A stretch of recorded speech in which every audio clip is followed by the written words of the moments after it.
Now let's take you to Ukraine, where Volodymyr Zelensky has defended a hastily signed law which has provoked some of the biggest protests since Russia launched its full-scale invasion.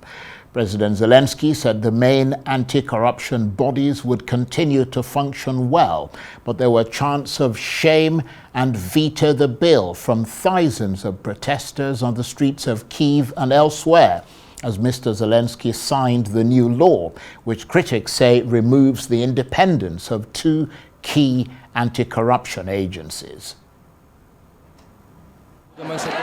Антикорупційна інфраструктура працювати. The anti-corruption infrastructure will function, but without any Russian influence. It all must be cleansed. Від цього треба все очистити. Well, for more on this, I'm joined now on the line from London by the international affairs analyst, Dr. Marek Laskiewicz. Good to see you, Dr. Laskiewicz. Just tell us more about these protests in Ukraine. Well, the fundamental problem is that Ukraine is one of the most corrupt nations in Europe. It's ranked fourth. Russia, it'll come as no surprise, being number one. Corruption is very hard to deal with. There's even a saying that under Stalin, corruption was stronger than Stalin. That shows you just how rife and how difficult it is to cope with that. Here, for no really apparent reason, President Zelensky has brought in a decree, which he signed, at best ill-judged, at worst totally unnecessary as far as it can be seen, and it's not clear what he means by Russian influence. One of the problems is that Russia is a convenient scapegoat for everything, and therefore it actually is a meaningless sentence, what he actually said there. So the net effect of this is serious, because such protests can spill over into protests about other things, about how the war is conducted, whether the war should be run, and etc. I'm just looking a little more closely at what's behind this decision by President Zelensky to effectively weaken the independence of these anti-corruption agencies. I mean, I understand they'll now come under his control, and people are questioning how, in such circumstances, they can investigate political corruption. Well, they can't, and therefore this is why it is ill-judged. The implication is, and here comes the problem, is the state will never, of course, investigate itself, not easily anyway, and if he's in charge of the state, and therefore of these agencies, then the net effect of it is simply to hobble all these corruption or anti-corruption agencies, and therefore corruption will carry on. It is actually a significant international problem, because the fact that Ukraine is so corrupt is a problem for some people, albeit individuals, to see that Ukraine receives such a great deal of aid. The net effect of these changes is to ensure that the anti-corruption agencies, being beholden to the Ukrainian president, will not actually function as rigorously as before, to the extent they did. Because please remember, Ukraine is fourth on the list of corrupt countries in Europe. Indeed. So really, President Zelensky saying that these anti-corruption agencies will continue to operate does not erase the main question, which is whether they'll continue to operate independently. They're not going to be operating independently, so we can forget that one. The question is whether they'll continue to operate. Sure, I mean, they'll be there, but the question is whether they'll do anything. You see, many countries have anti-corruption agencies and nothing happens, and that's, of course, what's going to happen here in Ukraine. And therefore, what everyone realizes is that de facto, sufficiently high-level corruption will get away with well, I suppose with murder, but with what is tantamount to theft. And here comes the problem. I repeat, the key point here is that they will remain, but only in name as such. That's the problem.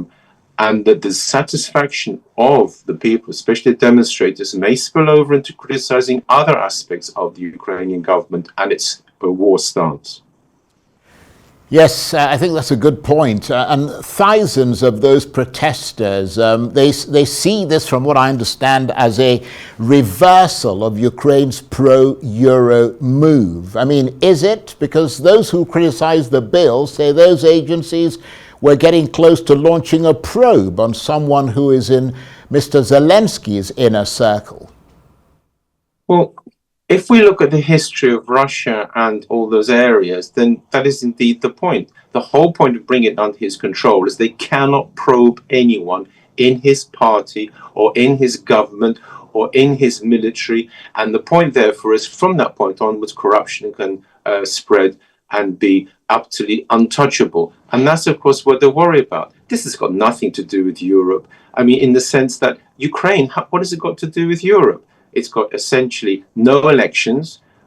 Some religions have been closed down on the basis that they're pro-Russian. The media, it's hard to see, is functioning in the way it should. And therefore, all we've got left is a country which is fighting Russia, and that's why it's being supported. It'd be very hard for Ukraine to get into Europe on the basis of such a law. It would have to be repealed as soon as possible, even for them to apply to be EU members. And I mean, I know you said it's probably got not that much to do with Ukraine sort of moving closer to the European Union, but I mean, how much of a blow could it be to Ukraine's attempts to get closer, not just to the EU, but also to the United States? Because I understand there's a lot of concern about this, particularly in the EU. Well, not just the EU, America. Please remember, a great deal of aid has gone to Ukraine. And the question is, and it has been raised publicly instead by the West, has the aid been properly spent? Has it even reached its source? See, the problem here is once you deal with a corrupt country, you're worried all the time, but the aid is being shuffled elsewhere. And of course, there are accounts, which I personally have heard of on an individual level, but this is nothing. What the West would have to do, especially if it's going to be supplying arms, and America, of course, isn't, so that's not its problem, it's Europe's problem, is unless it insists upon the aid being properly spent, then some of that aid will be wasted. And Europe simply does not have the money to waste on corruption. There is no that money, much money in Europe, and therefore it is very serious, not only by getting close to Europe, but even for the continuation of the war. So, I mean, looking at the way forward, now that the president has signed this bill into law, I understand there's now a move in Parliament to try to change that law by drafting a different legislation that will attempt to revert to the previous status quo. And they're also planning, from what I understand, to bring pressure to bear from the UK and the EU. What do you make of those moves? Well, please remember in Georgia, there were a great deal of protests. They were on the Rice television, of course, and in the end, nothing happened. This is Eastern Europe. Protests often get nowhere. True, there's been some revolutions, but on the whole, all these protests lead nowhere. This draft, all this moving around gets nowhere because the state is, if you like, all powerful in these countries, and therefore, it is unlikely that anything you've mentioned will actually come to make a change. In effect, this law's gone through, President Zelensky rules, and whether it be Georgia, Ukraine, or wherever you like, that is the situation there. And as a result, it will stay as it is. Meanwhile, talks between Russian and Ukrainian officials are taking place in Istanbul today to try to come to some sort of a deal on a ceasefire. What's your assessment of that? Because Russia has played down the chances of progress.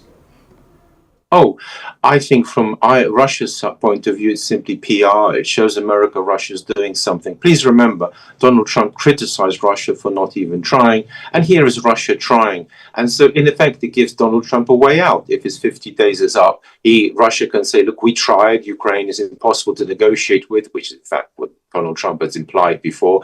And therefore, what will happen is that it is a way for Russia to continue the war.